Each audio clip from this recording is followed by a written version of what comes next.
আজকে আমরা শুরু করব বীজগাণিতিক রাশির সূচক। তো বীজগাণিতিক রাশির সূচক থেকে আমরা বর্গটা চিনব, বর্গ চিনি। চলো আমরা একটি বর্গাকার কাগজ নিই। তার মানে একটা বর্গাকার কাগজ নিতে বলছে। বর্গ একটি আয়ত, তার মানে বর্গ কি? বর্গ একটা আয়ত যার বাহুগুলো পরস্পর সমান। চিত্রের মতো করে কাগজটিকে পরপর দুইবার, একবার দৈর্ঘ্য বরাবর ও একবার প্রস্থ বরাবর সমান অংশে ভাঁজ করি। তার মানে এই যে দেখো, চিত্রে একটা বর্গাকার কাগজ দেওয়া আছে। এই কাগজটা এর দৈর্ঘ্য বরাবর মিডিল দিয়ে একবার ভাগ করা হয়েছে এবং এটাকে ভাঁজ করার পরে এটাকে দুই মাথায় এক জায়গায় করা হয়েছে, করার পরে সমান দুই ভাগে ভাঁজ করছে। করার পরে এটাকে আবার কি করছে, এই মিডিল দিয়ে আবার প্রস্থ বরাবর আরেকটা ভাঁজ দিছে। তো ভাঁজ দিয়ে এইরকম একটা ভাঁজ হয়েছে। এই ভাঁজের ফলে আমাদের সৃষ্টি হয়েছে কয়টা? চারটা ঘর, বর্গাকার ছোট্ট ঘর হয়েছে। তো এবার কাগজটি খোলার পর যে কয়টি ছোট ঘর হলো, প্রতি ঘর একটি করে মার্বেল রাখি। তার মানে যেই চারটি ঘর পাইছি সে চারটি ঘরে চারটি কি করতে হবে? মার্বেল রাখতে হবে। মোট কয়টি মার্বেল প্রয়োজন হলো?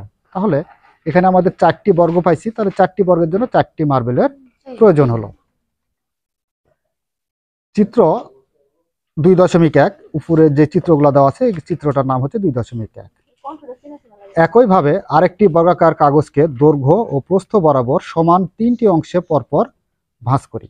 তার মানে এবার বলা হয়েছে কি, আরেকটি বর্গাকার কাগজকে দৈর্ঘ্য প্রস্থ বরাবর সমান তিনটি অংশে বিভক্ত করো। তো মনে করো যে এটা একটা আমার বর্গাকার কাগজ।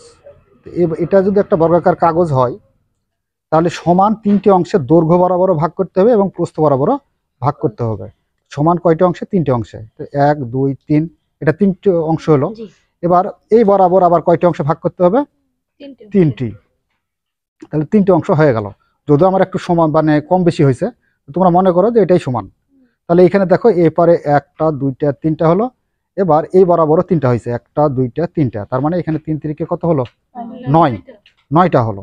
তো এখানে সেটাই বলা হয়েছে যে দাগ দিয়ে ঘর নিতে পারো। এবার প্রতি ছোট ঘর এক একটি মার্বেল বসালে কয়টি মার্বেল লাগবে? তার মানে আমরা দৈর্ঘ্য বরাবর যদি 3টি ঘর নিই এবং প্রস্থ বরাবর যদি 3টি ঘর নিই, তাহলে আমাদের এখানে মার্বেল কয়টা লাগলো? 9টি মার্বেল লাগলো। একইভাবে দৈর্ঘ্য ও প্রস্থ বরাবর সমান 4টি, 5টি, 6টি ও 7টি করে ভাঁজের জন্য কয়টি মার্বেল লাগে তা দিয়ে নিচের ছকটি পূরণ করো। তার মানে 2টি ভাঁজের জন্য কয়টি মার্বেল লাগবে? তো আমরা 2টি ভাঁজের জন্য 4টি মার্বেল পাইছি এবং 3টি ভাঁজের জন্য, অর্থাৎ দৈর্ঘ্য বরাবর আমরা কয়টা ভাঁজ করলাম? 3টা। প্রস্থ বরাবর কয়টা করলাম? 3টা। দিয়ে 3 গুণ 3, তার মানে 3 দ্বারা 3 গুণ করলে কত হয়? 3-এর উপর স্কয়ার হয়। তো একে বর্গ, যেহেতু এটা সূচকের অঙ্ক, বীজগাণিতিক রাশির সূচক, সেহেতু আমরা সূচক দিয়েই করব। এটাকে সূচক বা ঘাত বলে। তো 3-এর উপর যদি সূচক 2 থাকে, তার মানে 3 দুইবার গুণ অবস্থায় আছে, তার মানে 3 3 9। তার মানে আমরা এখানে পেলাম কয়টা? 9টা। এবার তো এখানে লক্ষ্য করি যে 2-এর 2 গুণ কিন্তু 4, আবার 3-এর 2 গুণ কিন্তু 9। তাহলে 4-এর যদি আমাদের দৈর্ঘ্য বরাবর এবং প্রস্থ বরাবর ভাঁজ যদি আমাদের কয়টা? 4টা করা হয়, তাহলে সেখানে আমাদের মার্বেল কয়টা লাগবে? তাহলে 4 দ্বারা 4 গুণ করতে হবে, 4 4 16টা। এবার দৈর্ঘ্য বরাবর এবং প্রস্থ বরাবর 5টা করে যদি ঘর দিই, তাহলে কত হবে? 5 দ্বারা 5 গুণ, 5 5 25টা হবে। এবার তাহলে 6টা করে দিলে 6 6 36টি, 7টা করে দিলে 7 7 49টি। এখানে কি দেখতে পেলে? দৈর্ঘ্য ও প্রস্থ বরাবর যতগুলো সমান অংশে ভাঁজ করা হচ্ছে, ছোট ঘর সংখ্যা ততই গুণ হচ্ছে। তার মানে আমরা যে বড় একটা ঘর নিচ্ছি, দৈর্ঘ্য বরাবর যদি 3টা ঘর নিই এবং প্রস্থ বরাবর 3টা ঘর নিলে কি হবে? দৈর্ঘ্য এবং প্রস্থ তার দ্বিগুণ হবে। মানে 3 দ্বারা 3 গুণ করলে 3 3 9। যদি 5টা করে ঘর নিই তাহলে 5 5 25, যদি 6টা করে ঘর নিই 6 6 36, 7টাকে নিলে 7 7 49। মানে যতটা করে ঘর নিব ঠিক ততটা করে কি হবে? এটা বৃদ্ধি পাবে আমাদের কাছে। তো আচ্ছা, এখানে দেখি দৈর্ঘ্য ও প্রস্থ বরাবর যতগুলো সমান অংশে ভাঁজ করা হচ্ছে, ছোট ঘর সংখ্যা তত গুণ হচ্ছে। যেমন এখানে আমরা যেমন দিয়ে বোঝাই দিছে, দেখো এটা 2 দ্বারা 2 গুণ করলে 2 2 4 হলো। তার মানে 2 গুণ 2, 2-এর উপর স্কয়ার, মানে যেহেতু 2টা গুণ অবস্থায় আছে তাই স্কয়ার দেওয়া হয়েছে। তাহলে 2 2 কত হলো? 4। তাহলে কোনো ভাঁজ না দিলে কয়টি মার্বেল লাগবে এবং কেন লাগবে তা চিন্তা করো। তো একটা বর্গাকার যদি কাগজ নাও, এই কাগজটাকে যদি কোনো ভাঁজই না দাও তাহলে কয়টা মার্বেল লাগবে এখানে? তাহলে একটা মার্বেল লাগবে। আর এই একটা মার্বেল এই জন্যই লাগবে যে এই একটা বড়টাই যে একটা বর্গাকার, এই জন্যই একটা মার্বেল লাগবে। তো সেটা এখানে প্রশ্ন করা হয়েছে যে কেন লাগবে এবং সেটা উত্তরটা দাও। তাহলে যেহেতু এটা বর্গাকার তাই একটা মার্বেল লাগবে। আচ্ছা, এরপরে আমরা একক কাজ দেখব। দেখো, একটি বর্গাকৃতি কাগজকে দৈর্ঘ্য ও প্রস্থ বরাবর 8 ভাঁজ করে দাগ টেনে দেখানো ঘর সংখ্যা কত হয়?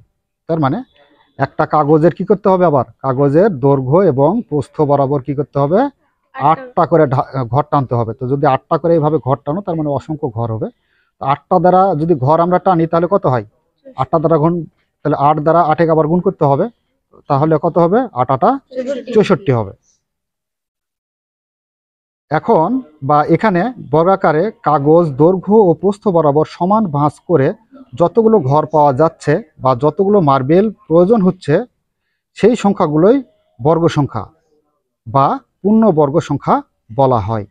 তার মানে এখানে একটা কথা সুস্পষ্ট তোমাদের বুঝতে হবে, যেমন আমি যখন দৈর্ঘ্য বরাবর 3টা নিচ্ছি এবং প্রস্থ বরাবর 3টা নিচ্ছি তাহলে কত হচ্ছে? 3 3 9। এবং যদি আমি দৈর্ঘ্য বরাবর 4টা নিই এবং প্রস্থ বরাবর 4টা নিই তাহলে 4 4 16। এবং প্রস্থ বরাবর যদি 5টা এবং দৈর্ঘ্য বরাবর 5টা তাহলে 5 5 25 হচ্ছে। তো এই ক্ষেত্রে আমাদের এখানে বুঝতে হবে যে এটা হচ্ছে আমাদের পূর্ণবর্গ সংখ্যা।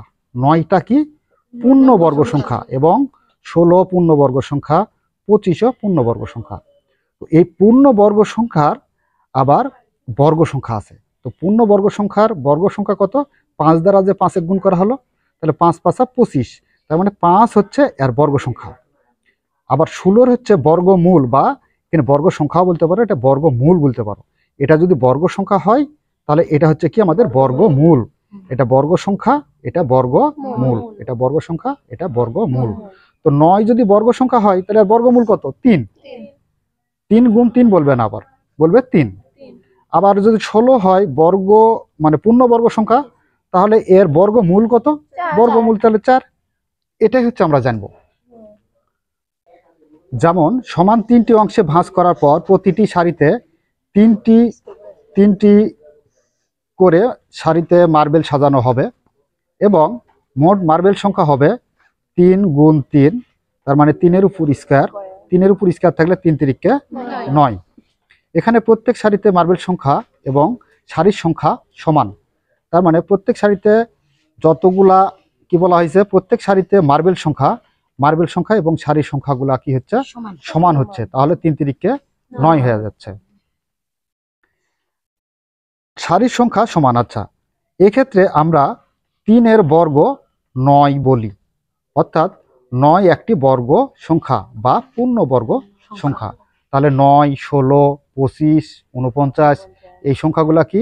বর্গ সংখ্যা এবং একটি পূর্ণবর্গ সংখ্যা। এভাবে 1 4 9 25 49 সংখ্যাগুলোর দিক তাকালে দেখতে পাবে এগুলো অন্য কোনো পূর্ণ সংখ্যার বর্গ হিসেবে প্রকাশ করা যায়।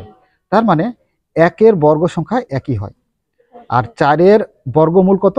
4-এর বর্গমূল হচ্ছে 4-এর উপর যদি রুট করো তো 4-এর বর্গমূল হচ্ছে কত? 2। তোমার 2 গুণ 2, 2 দুগুণে কত হয়? 4 হয়। বা এটাকে আমরা এই সমান 4ও দিতে পারি। এরপরে 9-এর বর্গমূল কত? 9-এর বর্গমূল হচ্ছে 3। আবার 25-এর বর্গমূল হচ্ছে 5, 49-এর বর্গমূল হচ্ছে 7। তো এই দিক থেকে এদেরকে বলা হয়েছে যে এই সংখ্যাগুলো পূর্ণবর্গ সংখ্যা, যা বর্গ হিসেবে প্রকাশ করা যায়। মানে কোন একটা সংখ্যার বর্গ হিসেবে কি করা যাচ্ছে? প্রকাশ করা যাচ্ছে। 1 4 9 25 49 সংখ্যাগুলো পূর্ণবর্গ সংখ্যা। তাহলে আমরা পূর্ণবর্গ সংখ্যা কি সে বিষয়ে কিন্তু স্পষ্ট ধারণা পেলাম।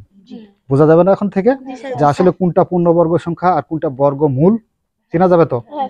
আচ্ছা, অন্যদিকে 2 5 7 12 ইত্যাদি সংখ্যাগুলোকে এভাবে একই সংখ্যার গুণফল হিসেবে প্রকাশ করা যায় না, তাই এগুলোকে পূর্ণবর্গ সংখ্যা নয়। যেমন এখানে 2কে এমন কোনো 2 সংখ্যা দ্বারা গুণ করলে কি 2 বের হবে? 2 কে 2 মানে 1 দ্বারা গুণ করা যায়, মানে 1 এবং ওই সংখ্যা ছাড়া অন্য কোনো সংখ্যা দ্বারা যদি আমরা ভাগ করি আর সেটা যদি ভাগফল দশমিক আসে অথবা না মিলে, তবে সেই ক্ষেত্রে অবশ্যই সেটা আমাদের পূর্ণবর্গ সংখ্যা হবে না। তার মানে যেই সংখ্যাটা আমরা বর্গমূল পাবো সেটাই বর্গ সংখ্যা। তো 2 এর বর্গমূল নেই, 5 এর বর্গমূল নেই, 7 এর বর্গমূল নেই, 12রও বর্গমূল নেই। তো এই সংখ্যাগুলা হচ্ছে কি আমাদের পূর্ণবর্গ সংখ্যাও নয়। তাহলে এই যে সংখ্যাগুলা যার বর্গমূল পাবো না সেটা পূর্ণবর্গ সংখ্যাও হবে না। এবার একটি বর্গাকার কাগজকে দৈর্ঘ্য ও প্রস্থ বরাবর সমান অংশে ভাঁজ করে মার্বেল বসানোর খেলার মাধ্যমে কোনটি পূর্ণবর্গ সংখ্যা এবং কোনটি পূর্ণবর্গ সংখ্যা নয় যাচাই করো। তো দেখো নিচে আমাদের একটা ছক দেওয়া আছে, এই ছকে বলা হয়েছে যে এখানে সংখ্যা, উপর করাগুলো দেওয়া আছে সংখ্যা, এবং সংখ্যাটি পূর্ণবর্গ কি, তার মানে এই সংখ্যাগুলা কি পূর্ণবর্গ, সেগুলাই আমরা যা শিখলাম উপরে সেই বা পড়লাম সে পড়া অনুসারে আমরা এই সংখ্যাগুলা বের করবো যে আসলে সেটা পূর্ণবর্গ সংখ্যা কিনা। তো দুইটা কি পূর্ণবর্গ সংখ্যা হবে? হবে না, এটা না, কারণ এর কোনো বর্গমূল নেই। 5 এরও কোনো বর্গমূল নেই, তাহলে 5টা হচ্ছে মৌলিক সংখ্যা, তাহলে এটা পূর্ণবর্গ সংখ্যা না। 7-এরও কোনো বর্গমূল হয় না, তাহলে এটাও পূর্ণবর্গ সংখ্যা না। 82-রও কোনো বর্গমূল হয় না, এটাও হচ্ছে আমাদের কি তাহলে পূর্ণবর্গ সংখ্যা না। 36-এর হয়, যেমন 36-কে 6 গুণ 6, তার মানে 6 6 36, 6-এর উপরে স্কোয়ার, তাহলে কত হলো 6 6 36, তার মানে এই 36টা হচ্ছে কি আমাদের পূর্ণবর্গ সংখ্যা। তাহলে এটা লিখতে পারি আমরা হ্যাঁ। 45-ও কোনো বর্গমূল নেই, তাকে ভাঙিয়ে এভাবে বর্গমূল তৈরিও করা যায় না, সুতরাং এটাও না। 81 কিন্তু পূর্ণবর্গ সংখ্যা। কিভাবে? 9 নং 81, 9 গুণ 9, তো 9 নং 81 মানে যেটাকে ভাঙা যাচ্ছে, বা 81-র বর্গমূল কত 9, তাহলে 9টা হচ্ছে এটা হ্যাঁ। এরপরে কি বলা হয়েছে 56 কোনো বর্গমূল নেই, তাহলে 56টাও কি হবে আমাদের এটা না। 12-এরও কোনো বর্গমূল নেই, তাহলে এটাও হচ্ছে না।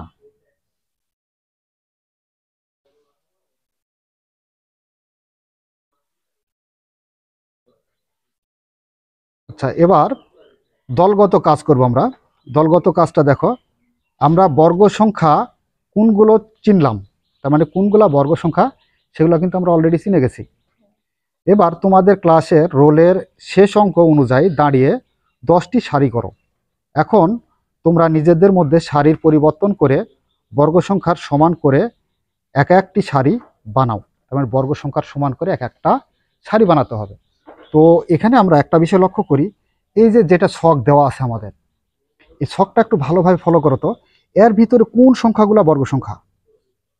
তার মানে এখানে কি বলা হয়েছে, এখানে বলা হয়েছে এখন তোমরা নিজেদের মধ্যে সারি পরিবর্তন করে বর্গ সংখ্যার সমান করে, তার মানে বর্গ সংখ্যার সমান করে এর মধ্যে একটা বর্গ সংখ্যা আছে, একটি সারি বানাও। তার মানে এই যে এখানে দেখো 1 কিন্তু বর্গ সংখ্যা নয়, 2ও না, 3 না, 4 না, 5 না, 6 না, 7 না, 8ও না, কিন্তু 9 বর্গ সংখ্যা। কারণ হচ্ছে 9কে আমরা যদি ভাঙাই 3 গুণ 3, তার মানে 3 3 কত হলো 9, তো 3-এর উপরে স্কোয়ারও করা যায়, তো এটা একটা আমাদের কি হচ্ছে বর্গ সংখ্যা।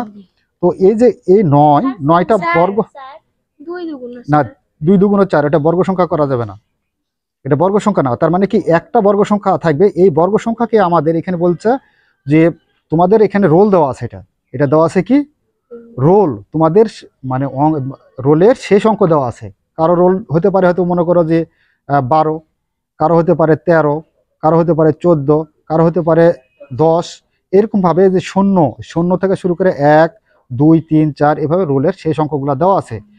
এই যে এখানে আমরা একটা বর্গ সংখ্যা পেলাম, এই বর্গ সংখ্যার ফলে এখান থেকে কি করব আমরা আদার্স আরগুলা বর্গ সংখ্যা তৈরি করব। তার মানে মনে করো তোমার যদি রোলের শেষ অঙ্ক হয় 0, তাহলে তোমাকে এই লাইনে দাঁড়াতে হবে।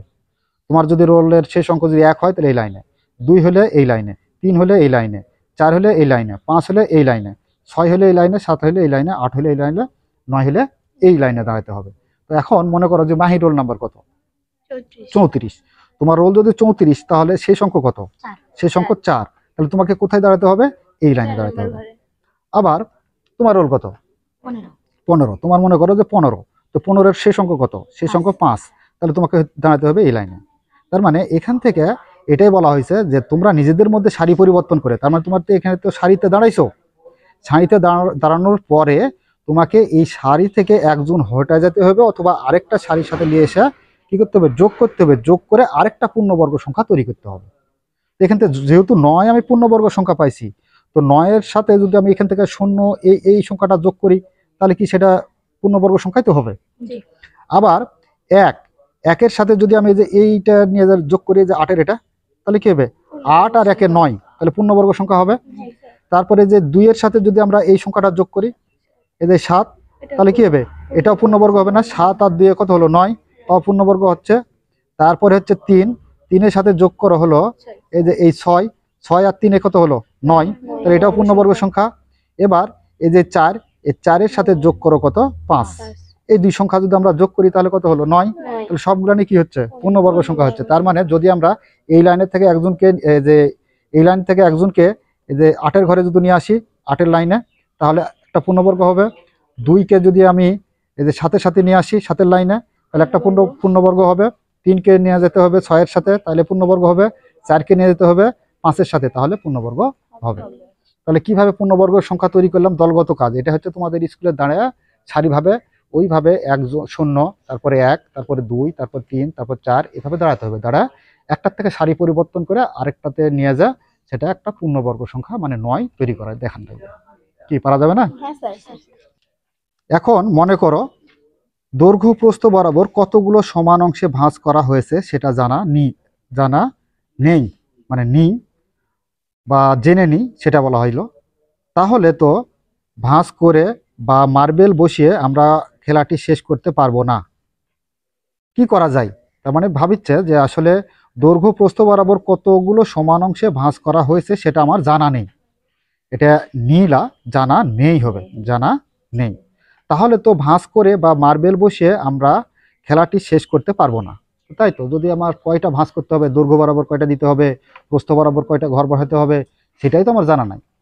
তাহলে কয়টা মার্বেল বসবে আমি কি বলতে পারবো? বলতে পারবো না। কি করা যায়?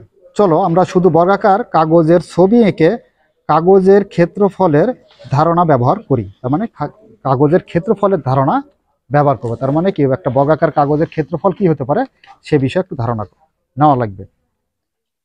নিচের বর্গক্ষেত্রটি লক্ষ্য করি। তার মানে নিচের বর্গক্ষেত্রগুলা লক্ষ্য করতে হবে।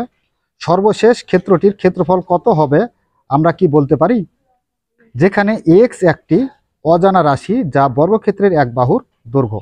তার মানে এই যে বড় যে বর্গক্ষেত্রটা দেওয়া আছে, তার এখানে দেখো যে এখান থেকে শুরু করে এ পর্যন্ত এটা দেওয়া আছে কিসের মান? x এর মান। তার মানে x একটা বর্গের এক বাহুর দৈর্ঘ্য ধরা হয়েছে। তো বর্গের এক বাহুর দৈর্ঘ্য যদি ধরা হয়, তাহলে এপারেও x হবে, এপারেও x, এপারেও x। সব দিকেই বর্গের প্রত্যেকটা বাহুই কি হয়? সমান হয়। সুতরাং এটাও আমাদের বুঝতে হবে যে যদি এটা x হয়, এটাও x হবে, এটাও x হবে, এটাও x হবে। এখন আমাদের এখানে বিষয়ে একটা সুস্পষ্ট ধারণা নিয়ে আসতে হবে। দেখো এখানে দেওয়া আছে, দেখো ছোট যে বর্গ, এই ছোট বর্গের চারিধারের এই বাহুকে ধরা হয়েছে কত? 1। তো 1-এর উপর যদি তোমার স্কোয়ার থাকে, 1-এর উপর যদি স্কোয়ার থাকে তাহলে কত হয়? 1-এর উপর স্কোয়ার থাকলে মানে কি 1 দ্বারা 1 গুণ, তার 1-1-কে 1। আবার এখানে কি আছে? এখানে ঘর সংখ্যা একটা আর এখানে একটা, দুইটা, আবার এপারে একটা আর এপারে একটা, দুইটা, তার মানে 2-এর বর্গ হবে এটা। তো 2 দ্বারা 2 গুণ করতে হবে বা 2-এর উপর স্কোয়ার করতে হবে, তাহলে কত হবে? 2 দুগুণ 4। আর এটা কয়টা করে আছে? 1 2 3টা, 1 2 3টা, তাহলে 3টা করে থাকলে 3-এর উপর স্কোয়ার, 3 3 কত হলো? 9। আবার এটা কয়টা করে আছে? 4টা করে আছে। তো 4টা করে থাকলে কি হবে? 4-এর উপর বর্গ, তেমন 4 4 16। তাহলে এটার কি হবে? এটার কি হবে? এটা তো আমাদের এখানে আর বাহুগুলা এটার দেওয়া আছে যেমন 4টা, এটার দেওয়া আছে 3টা, এটার দেওয়া আছে 2টা, এটার দেওয়া আছে একটা, আর এটার দেওয়া আছে কি? x। তো সেই ক্ষেত্রে কি হবে? তো সেই ক্ষেত্রে যেহেতু এখানে আমাদের কাজ কি, এই যে বাহুর উপর স্কয়ার করা হচ্ছে, তার মানে বাহুর উপর যদি আমি স্কয়ার করি তাহলে বাহুটা কত? বাহুটা হচ্ছে x। x এর উপর স্কয়ার করব, তাহলে x স্কয়ার, বা বর্গের উপর মানে বর্গের এক বাহুর উপর স্কয়ার। তার মানে এটাই হচ্ছে কি আমার এই বর্গটির ক্ষেত্রফল।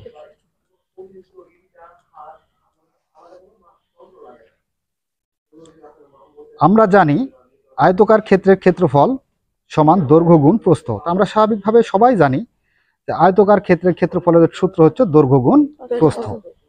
আরো আর বর্গ কিন্তু একটি আয়ত। তো বর্গ একটা কি আয়ত, যার দৈর্ঘ্য ও প্রস্থ পরস্পর সমান। কিন্তু যেহেতু এখানে বর্গ একটা আয়ত বলেছে, কিন্তু এই আয়তটার দৈর্ঘ্য এবং প্রস্থ সমান হয়। আর আয়তের অনেক সময় মনে করো যে কোনো সময় দৈর্ঘ্যটা বড় হয় আর প্রস্থটা সমান হয়, তাহলে এটাও একটা আয়ত। তো যেহেতু দৈর্ঘ্য আর প্রস্থটা কি হয় সমান, কিন্তু আয়তের কি কি হবে, কোণগুলা পরস্পর মানে অসমান হয়। তাহলে ছবির শেষে বর্গক্ষেত্রের ক্ষেত্রফল, তো ছবির শেষে বর্গক্ষেত্রের ক্ষেত্রফলটা কি পাবো, দৈর্ঘ্য গুণ প্রস্থ। নিয়ম অনুযায়ী কি, এটা দৈর্ঘ্য আর এটা প্রস্থ, যেহেতু দৈর্ঘ্য আর প্রস্থ সমান সেহেতু দৈর্ঘ্য গুণ প্রস্থ। তো দৈর্ঘ্য গুণ প্রস্থ, তো দৈর্ঘ্য কত, দৈর্ঘ্য এক্স, প্রস্থ কত, প্রস্থ এক্স। তো এক্স দ্বারা এক্স এ গুণ করলে কি হবে, এক্স এর উপর স্কয়ার। তার মানে কি, আমরা সূচকের যে নিয়ম শিখলাম কি, দুটা এক্স গুণাকার আছে, একটা এক্স লিখে তার উপর স্কয়ার করে দাও। তার মানে কি, এখানে এক্সটা হচ্ছে কি আমাদের এক বাহুর দৈর্ঘ্য, মানে কি এটা হচ্ছে ভিত্তি আর এটা হচ্ছে কি ঘাত। তার মানে এক্স দুইবার গুণাকার আছে, তাই তার উপর স্কয়ার করলাম। তাহলে এই এক্স স্কয়ার বর্গ এককটাই হচ্ছে কি আমাদের এই বর্গক্ষেত্রের কি হচ্ছে, এটা ক্ষেত্রফল। আমরা দেখছি 3 গুণ 3, তার মানে 3 দুইবার গুণ অবস্থায় আছে, তাই 3 এর উপর স্কয়ার। আর 3 এর উপর স্কয়ার থাকলে এর বর্গ হচ্ছে কত, 3 3 9 কে যেমন 3 এর বর্গ বলা হয়, তাহলে 9 কে 3 এর বর্গ বলা হয়। 9 কে কার বর্গ বলবো, 3 এর বর্গ বলবো। একইভাবে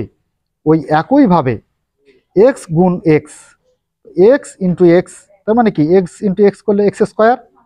তো এক্স স্কোয়ারকে এক্স এর বর্গ বলবো বা এক্স স্কোয়ার্ড বলা হবে। যদি এই যে এক্স এর বর্গ যদি কি হবে আমাদের, এখানে 3 এর বর্গ, 3 দ্বারা 3 এ গুণ করলাম, 3 3 9, তাহলে আমরা কি বললাম 9 এর বর্গ কত 3, তাহলে এখানে এক্স স্কোয়ারের বর্গ কত এক্স হবে, বা এক্স স্কোয়ার্ড বলা যায়। এক্স স্কোয়ার্ডের বর্গ কত, এই যে এইটাকে বলা হয় এক্স স্কোয়ার্ডের বর্গ হচ্ছে এক্স। তো এই হলো আমাদের বর্গ সম্পর্কে সাধারণ ধারণা। আশা করি তোমরা বুঝতে পারছো। তো আগামী পর্বে আমরা ঘন সম্পর্কে আলোচনা করব। আর সে পর্যন্ত তোমরা ভালো থাকো, সুস্থ থাকো।